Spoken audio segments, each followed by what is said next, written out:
sou Cleidiana Ramos, sou jornalista, doutora em antropologia e produzo conteúdos de memória para os canais do Grupo à Tarde. Eu sou Priscila Dória, jornalista e repórter do Grupo à Tarde. Nós estamos aqui na sessão Senta que Temos História do Projeto REC. Nessa sessão a gente recebe especialistas das mais variadas áreas do conhecimento e hoje a gente está aqui com o professor Fábio Velame, mas ele vai se apresentar melhor. Tudo bem, professor? Tudo bom, prazer estar aqui com vocês. Meu nome é Fábio Velame, sou professor da Faculdade de Arquitetura, sou pesquisador do CEAL, Centro de Estudos Afro-Orientais, sou coordenador do Grupo Etnicidades, que é o Grupo de Estudos Étnico-Raciais, Arquitetura e Urbanismo. Nesse momento, encontro-me como diretor da Faculdade de Arquitetura. Tenho o prazer de estar aqui com a Priscila, com a Cleidiane, para poder a gente falar um pouquinho com esse processo de tombamento da Casa Branca. Então, professor, a gente vai começar justamente por aí. O tombamento aconteceu em 84 e foi um marco de diversas formas. Então, eu queria que a gente começasse falando justamente o que foi que mudou a partir desse tombamento. Não principalmente, claro, para a Casa Branca, mas também para os outros terreiros a partir daí. Isso é importante, Priscila, que você traz, porque a gente tem que analisar um pouquinho o contexto no que isso aconteceu. Foi um contexto no qual se construiu, né, final dos anos 70, início dos anos 80, né, um conjunto, né, de postos de gasolina em frente ao terreiro, onde hoje ocupa a Praça de Oxum, né? E também havia um processo, uma pressão de certos setores do mercado imobiliário construir algumas torres nos arredores. Então aquilo criou uma pressão muito grande. Isso mobilizou intelectuais, artistas, acadêmicos, jornalistas, uma gama, digamos assim, da força política, acadêmica e cultural baiana em defesa, em prol, né, da preservação da Casa Branca, né? E naquele momento o instrumento do tombamento foi mobilizado tanto pelo movimento negro, né, da vertente cultural, política, intelectual, quanto e religiosa, quanto os grandes acadêmicos e artistas do estado da Bahia. E conseguiram, né, inclusive foi um tensionamento grande, porque se vocês pegarem a votação, foi uma votação apertada, né? Muito apertada. Essa é histórica, 3 votos a favor, 2 contra, 2 abstenções e 1 nulo, né? Então você percebe que a discussão foi bastante engajada, porque até então se considerava patrimônio aquela arquitetura chamada de pedra e cal, né, dos colonizadores, as casas de câmara e cadeia, as igrejas barrocas, né?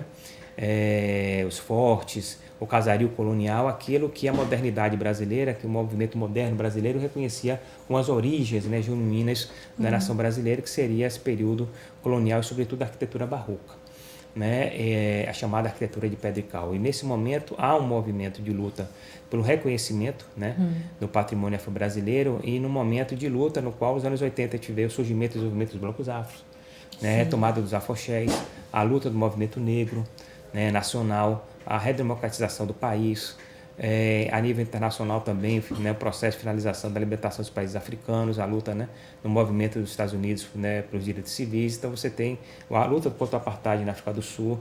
Então você tem um movimento de reafricanização da cidade de Salvador nos anos 80, inclusive com a ida e vinda de artistas, intelectuais e líderes religiosos da Bahia para a África Ocidental, sobretudo Benin e Nigéria, e da Benin e Nigéria para cá. Então isso criou uma ambiência, né, no qual havia necessidade de valorização e reconhecimento da cultura negra no Brasil, um alargamento do que era patrimônio no país, né, uma luta antirracista, do ponto de vista do racismo religioso, do racismo estrutural e do racismo institucional, né, e na defesa, sobretudo e principalmente, daquele espaço arquitetônico, mas também espaço social, né, da preservação do continente africano no Brasil, ou seja, né, o Brasil africano que tem na Casa Branca. Então foi um marco importante. O que é que isso muda a partir daí? Muda o entendimento sobre o próprio patrimônio, é um alargamento, né? Se coloca em xeque alguns cânones clássicos do patrimônio propriamente dito, ou seja, o valor histórico, o valor artístico. Se busca alargar a busca de outros valores, né?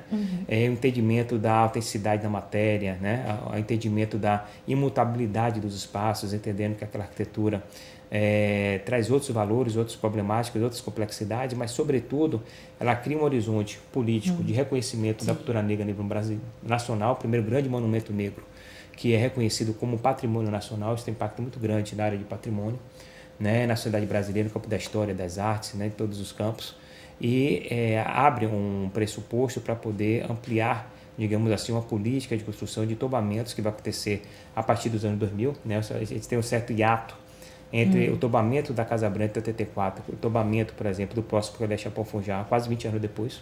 E aí depois veio o Cantuar, né? E vários outros terreiros no Brasil, chega quase a 12 terreiros tombados e outros vários em processo de tombamento. Primeiramente de origem Urubá, de nação Nagô, mas depois abrangendo outras nações como o Jeje, né? O Nagô Vudum, Egunguns, né? Angola, Congo, né? Ijexá e tantos outros.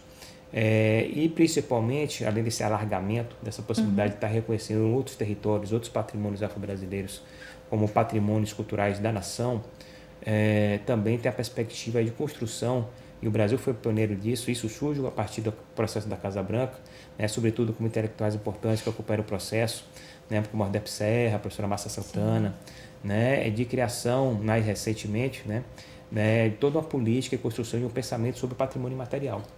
Né? Então, isso foi foram três grandes, digamos assim, avanços que teve com alargamento que teve com o tombamento da Casa Branca. Primeiro, o reconhecimento do patrimônio cultural afro-brasileiro, ou seja, como algo a ser valorizado pela nação, pelo país, né, além da arquitetura pedical.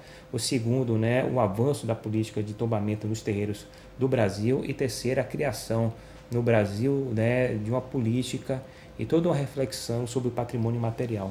Porque aí abarcou outras, digamos, né, apenas a arquitetura pedical, né, dos colonizadores portugueses, mas todos os segmentos sociais que constituíram a diversidade cultural da cidade brasileira, né, como os indígenas, né, diversas etnias, como os africanos de diversas etnias, que contribuíram para várias manifestações culturais na culinária, na dança, na música, né, nas artes em geral, que passaram a ser reconhecidas como patrimônio imaterial do Brasil. Então, isso foi um avanço extremamente importante e fundamental. Agora, professor, a Casa Branca foi seguramente o primeiro patrimônio afro-brasileiro, digamos assim, né, a ser reconhecido. A gente tem lá uma lei de patrimônio ali, uma discussão a partir de 1937, né? E como o senhor mesmo disse, eram construções de base europeia, né? E com esse pensamento arquitetônico, né, muito forte. A gente tem aí esse avanço, né? E seguramente dos 12 terreiros, né, reconhecidos como patrimônio nacional, 11 na Bahia, né? 10 em Salvador, né? E fora de Salvador só o Abolá, né, que é ele Itaparica, o Seja Mundé em Cachoeira, e agora tem o Simimó que está no caminho, né? Já foi tombado. Já foi tombado, né? Realmente. Então já é 13, né? Agora, né? Então, aumentou um pouquinho. Aumentou um pouquinho.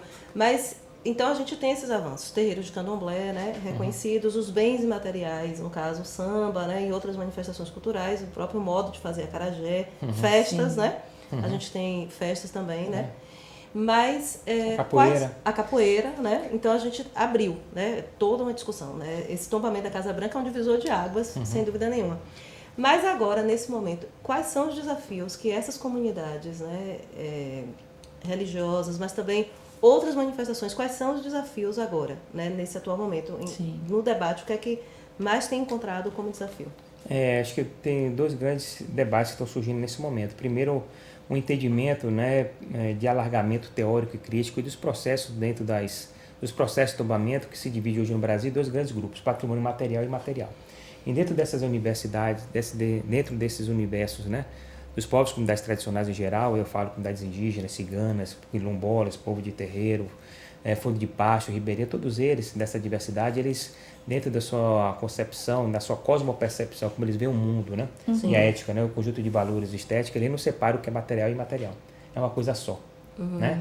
Nós do Ocidente, o pensamento ocidental é que separa, mas nós, as populações afro-diaspóricas, a gente não consegue separar essas coisas, né? E aí a grande discussão dentro do campo do patrimônio a nível municipal, estadual, federal é fazer ao mesmo tempo, né, o processo de tombamento do espaço, porque garante de certa forma, né, a integridade do lugar, né, a preservação contra o mercado imobiliário, especulação imobiliária, outros agentes governamentais, as ocupações desordenadas, protege aquele patrimônio, né, da sociedade mais ampla, enquanto espaço físico, mas até ao mesmo tempo fazer o registro como um patrimônio material, para eles se complementarem, né? Até se construir, se avançar do ponto de vista da legislação, de construção de algo que já seja intrínseco, coexistente entre o material e o imaterial. Enquanto a gente não tem essa renovação, essa atualização da legislação, a gente tem essa possibilidade de, ao mesmo tempo, estar tombando e, ao mesmo tempo, estar fazendo um registro de lugares, né? O registro como patrimônio material. E aí o segundo ponto, que todos esses bens da cultura negra, né, indígena, né, capoeira, samba de roda, maculelê, o acarajé, todas as outras manifestações, né, que entram hoje como patrimônio cultural do Brasil, que foram registrados como patrimônio imaterial, né, precisa o Estado brasileiro criar políticas, né, mais amplas, né, de programas e projetos e ações para o avanço da lei do registro, para a criação do plano de salvaguarda. Sim, né? sim. E a partir do plano de salvaguarda fazer um conjunto de projetos e ações que realmente viabilizem a conservação, né, daquele patrimônio em termos de preservação, de transmissão de saberes, de prática, de conhecimento entre gerações. Né? Porque digamos, não é suficiente a gente tombar nem fazer o registro. Se a gente tem um programa, né, que tenha recursos suficientes para fazer as reformas e restaurações do bem tombado materialmente, do espaço físico, né, eles precisam de ações nesse sentido, e programas e recursos necessários para fazer os planos de salvaguarda e implementar esse plano de salvaguarda com ações e projetos específicos no campo do patrimônio imaterial. Então, a grande necessidade agora é discutir o orçamento dos órgãos do patrimônio, né, de quantos por cento do órgão do patrimônio, por exemplo, anualmente podem ser alocados, né, ou seja, fazer uma gestão participativa dos recursos, a partir de fóruns, a partir dos conselhos, né, de quantos por cento pode ficar no patrimônio material, quanto vai ficar do patrimônio material, dentro do material material, quanto é que vai para terreiro e vai para as igrejas, os fortes, né, e quanto é que vai para as partituras, né, e quanto é que vai, né, para o patrimônio material indígena afro-brasileiro. Ou seja, a grande questão de fundo hoje é a disputa dos recursos e como esses recursos, né, que são poucos, são suficientes para poder atender todo o patrimônio brasileiro, mas como eles podem ser distribuídos de forma mais equilibrada e mais econômica entre, né, a necessidade. Para atender a diversidade e a pluralidade da sociedade brasileira. Professor, a gente quer agradecer muito, porque sabe como é a sua agenda, viu? Nos dá esse tempinho. Estamos aqui. Viu? E é isso, gente. Aqui nos canais do Grupo à Tarde sempre tem informação qualificada. Fiquem ligadas, fiquem ligados. Mais uma vez, gente, muito obrigada e até a próxima.